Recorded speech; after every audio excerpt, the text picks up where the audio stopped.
100% of interactions with phones are miserable and infuriating. And I don't mean other people on social media, I mean smartphones themselves. Let me share with you my UX design manifesto. Ready? Are you all prepared to take notes? Get out of the user's fucking way! Thank you for attending my TED Talk. Video over. No, alright, I'll elaborate. There is, or could be, technology that exists to be a means to an end. Instead, software in is entirely an exercise in being an obstacle. I'll break it down to some rules. Software is a means to an end, but app developers think they're crafting an experience. They want to increase the time spent in an app. I assume this is favorable for ad revenue metrics. For those of us who actually do things, an app is a tool, and a tool is better when it decreases the time it takes to get shit done. Take for example Discord. They've given themselves loads of work to produce features to justify asking you for money. Meanwhile, it only exists in the first place because Skype was bloated full of junk. All the extra stuff makes the app slower. I get it. Groceries and servers are expensive. Nevertheless, their addiction to progress is harming their product. The entire world of technology is mislabeled. The definition of technology is about applying knowledge to achieve practical goals. It's far more profitable to hide the fact that your only actual goal is extracting value from the people who ostensibly should be your customers. That's why the only practical goal to achieve at the moment is adversarial APIs. We don't need yet another skin on your phone's built-in music player. We need the possibility for your phone to install new audio codecs and an ecosystem of it. Accursed Farms has inspiration on how to build better UIs. It should be like a butler that's ready at a moment's notice and disappears when you don't need them anymore. Yeah, like that. Perfect. Let's learn the lesson that Clippy's project managers didn't. We already anthropomorphize our technology. We should spend less effort having it pretend to be our friend and more effort making it useful. Do what you can and no less. This one is a well-known one from our predecessors, graybeards from before even myself. They said that the Linux way is to do only one thing and do it well. Or, as the world's favorite libertarian would say, never half-ass two things. Whole-ass one thing. Example, GPS. You know why people put up with Google's tracking? Because for as much dumb bullshit as Waze is laden with, for as wrong as Apple is, and for as much as Google Maps is a thinly veiled excuse for Google to catalog your GPS position down to the meter and second, those three are the only apps that offer driving directions and understand the concept of a road. Keep left onto exit 28 and toward I-395 north, Providence, then in 50 feet. Keep right onto exit 28 and toward I-395 north, Providence, then in 50 feet. Again, what is the function of a GPS app? To tell you where you are and how to get somewhere. So the concept of a street map and navigation app that doesn't understand the concept of a street and therefore is effectively unable to navigate it is absurd. Do what you can and no more. Again, focus on your function. Whole-ass one thing. Confucius said, to go beyond is as wrong as to fall short. Or, if you prefer, Dr. Ian Malcolm said, your scientists were so preoccupied with whether or not they could, they didn't stop to think if they should. So ask, should you? For example, keyboards on laptops. My laptop, much like every single other laptop I have ever seen within the last 15 years, is the least bad design I could find. Laptop keyboards are universally moronic. As a person who understands the concept of a file, I habitually save often. Looking at my keyboard, the place where many years of muscle memory have trained me to hit the control key, there's an FN key instead, and the control key is moved over to where I expect the Windows key. Function plus S is screenshot. Cinnamon's screenshot app has a white flash effect, so I flashbang myself often. Apparently, if you design a laptop keyboard, a prerequisite is some kind of brain damage that makes you think people want all kinds of bullshit instead of the keys on a keyboard. Fortunately, mine was able to be set once to let the keys do what they're supposed to do. However, on my black keyboard illuminated by my mostly black screen with a couple of points of extremely bright LEDs, I can see the unnecessary functions white labels, and the actual F key labels have a dark blue one. No one wants to chat with your AI. The current state of the art of quote-unquote AI manages to both not do what it should do and do so much more stuff rather than what it should. But it's such a problem, it deserves to be ranted about for a million and first time. Microsoft being so large that they have so much money that they taught us you're allowed to just buy a nuclear power plant, of course is sinking all of their money, and none of their brain power, into the current thing everyone hates. Have you heard the tale of Clippy? Way back, some cutting-edge psychological research was done that demonstrated people anthropomorphize their computers and hate them like they would hate a person. But then the great mistake was made, which is, well, if people react to computers as though they're people, we have to put the faces of people on computers, which in my opinion is exactly the incorrect reaction. If people are going to react to computers as though they're humans, the one thing you don't have to do is anthropomorphize them, because they're already using that part of the brain. Clippy was a program based on the research that Nass and Reeves did, and it was a tragic misinterpretation of their work. So some cufflink-wearing motherfucker said, "Great, people will emotionally connect with their computer more favorably if we anthropomorphize it." Now you start up your word processor and it jumps in the way to say hi and chat about how it can interfere. Fortunately, Clippy was killed off pretty quickly. As long as people are projecting a personality onto their computer, we hated Clippy as intensely as we'd hate any other pest. And of course, there are some people who felt the opposite. I'll leave a link in the show notes to an erotic fanfiction starring Clippy that you can actually buy. Microsoft eventually came to their senses and euthanized Clippy. Then a few years later, they bought Halo. Once that story concluded, some idiot at Microsoft figured they could try again to make Clippy happen, as Cortana. Years pass, the most glorified Markov chain in the world conquers society. Cortana is dead. Now, Microsoft will make you love Copilot. Remember how they tripped over their own dick right out of the gate by starting at step 1 with a feature that automatically screenshots your credit card details and passwords? Oh, good times. Recently, they're preparing to roll it out again, this time assuring us it's opt-in only. Given their track record of accidentally forgetting that a user didn't opt in, I don't think anyone's going to be surprised when they forget again. Work with the user, as opposed to against the user. Honestly, it's amazing how much is out there working against the user, but still has users. The dominant social networks are all infamous for messing with your timeline. The timeline is their whole function, but I've already complained about that.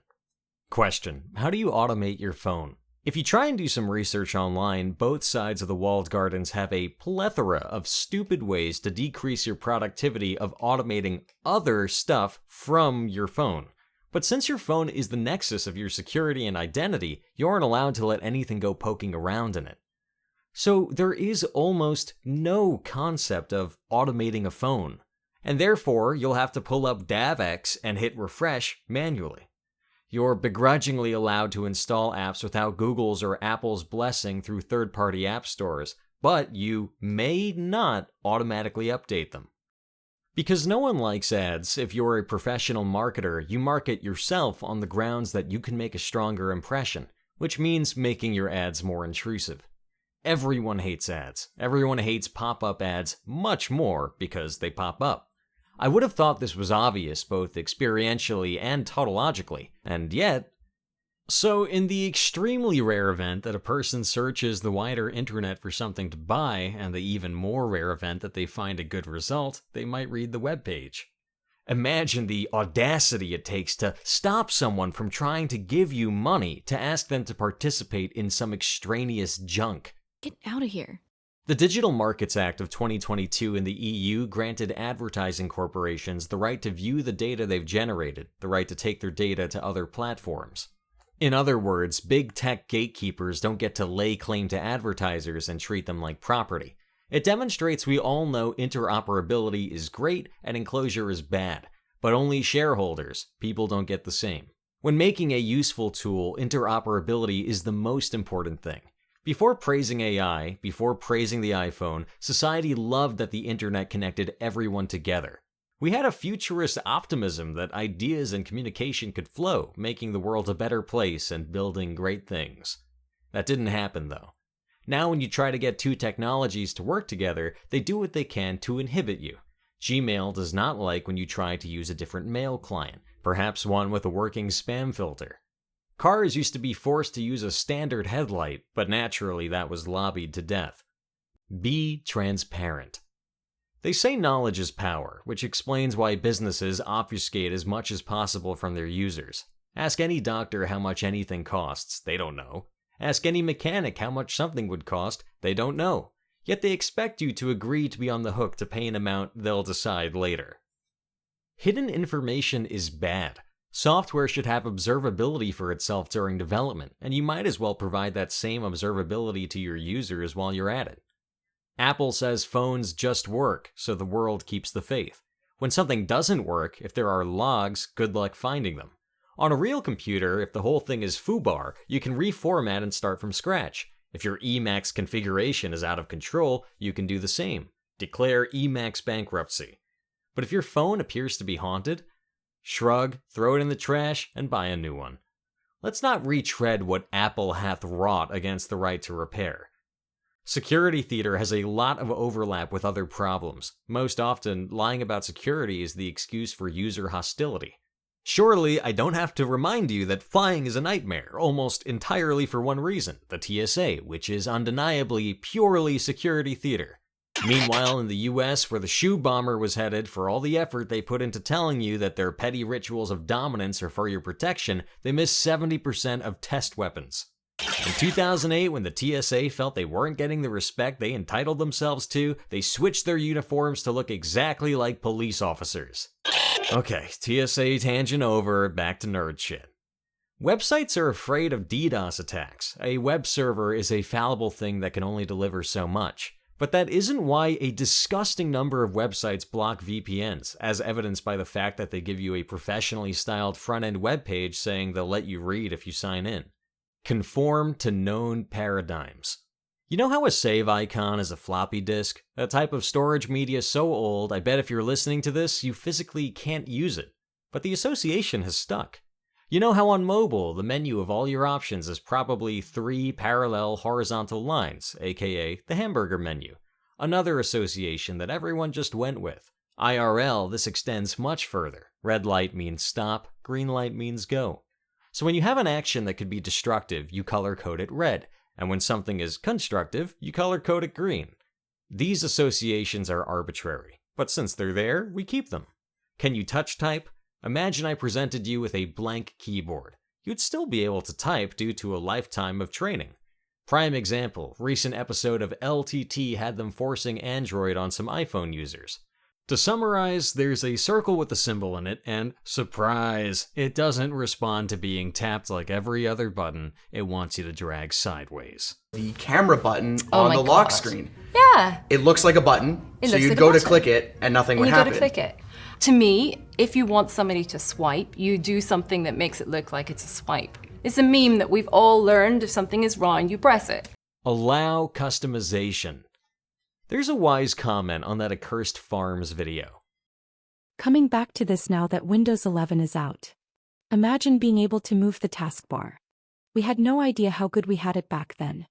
Why can't you move the taskbar in Windows 11? So that it can look like OS X.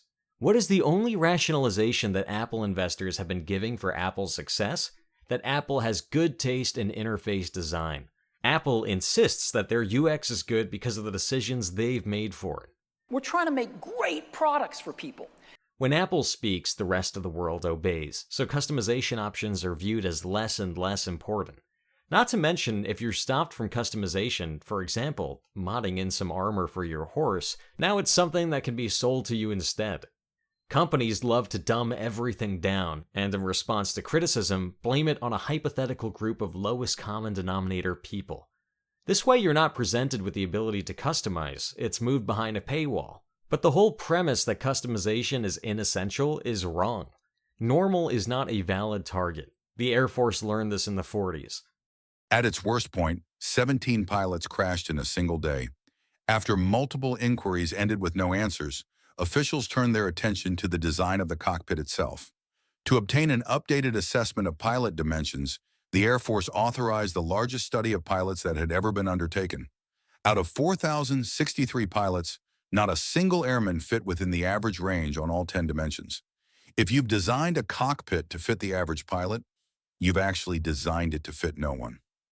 And finally, a short list of features that you know goddamn well no one wants. No one wants to sign up for your newsletter. You aren't interesting enough to fill one out. Just get the stupid notification out of the way. Scrolling is not an experience every vehicle website ever. Onboarding is at best a necessary evil. The worst UX anti-pattern emerged a while ago. It picks a permitted subset of functionality, moves it away from anywhere it could interoperate with other systems, entitles itself to priority over what you're trying to look at, so it can be in front of your eyeballs.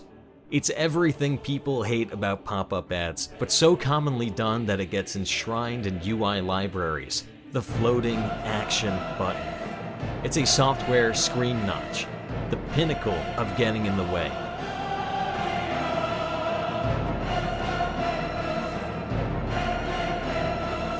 So, again, get out of the user's way.